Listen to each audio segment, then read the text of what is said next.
Kar julang pen la nang se ek lok pen la nang raje. Kar julang pen la nang se ek lok pen la nang raje. Kayun te la ne sengve lam ne kayar jon ke. Kar julang pen la nang se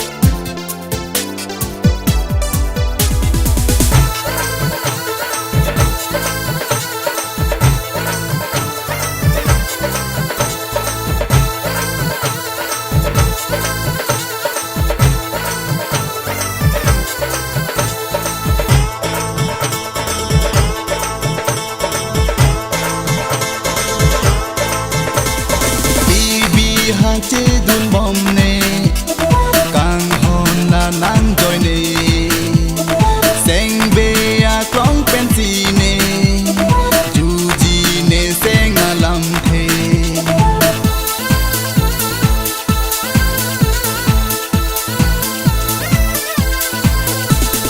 seng be che khang ne ne nang pha nang khek long le te pang baru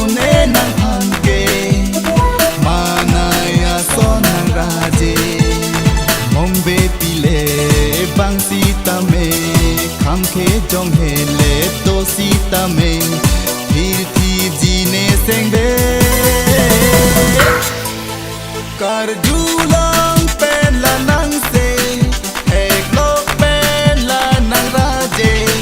Kar julang pen la nang se ek lok pen la nang raje.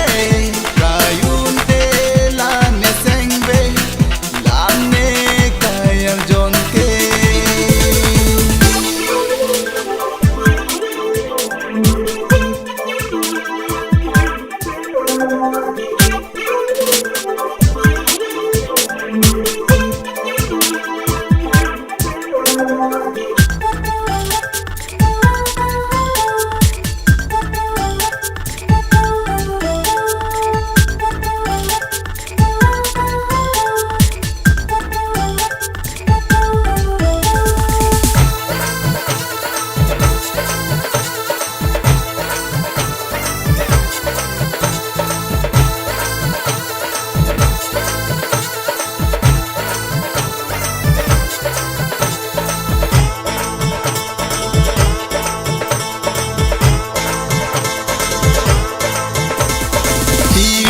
Boleng dun tige teng ne un e nang phan ne ran mui dam nang sita ne o bong kang hon nang joy ne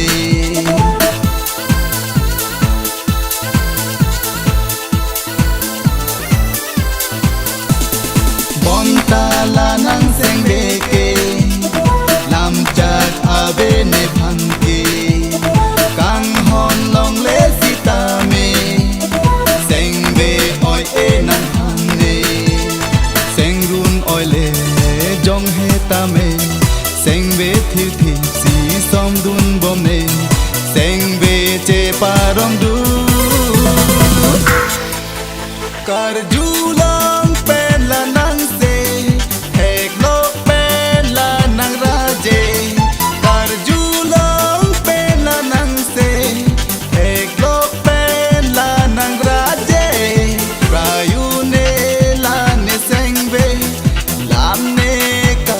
jon ke Karjulang pen la nang se ek lok pen la nang raje Karjulang pen la nang se ek lok pen la nang raje Prayune la ne sengbe la ne kayang jon ke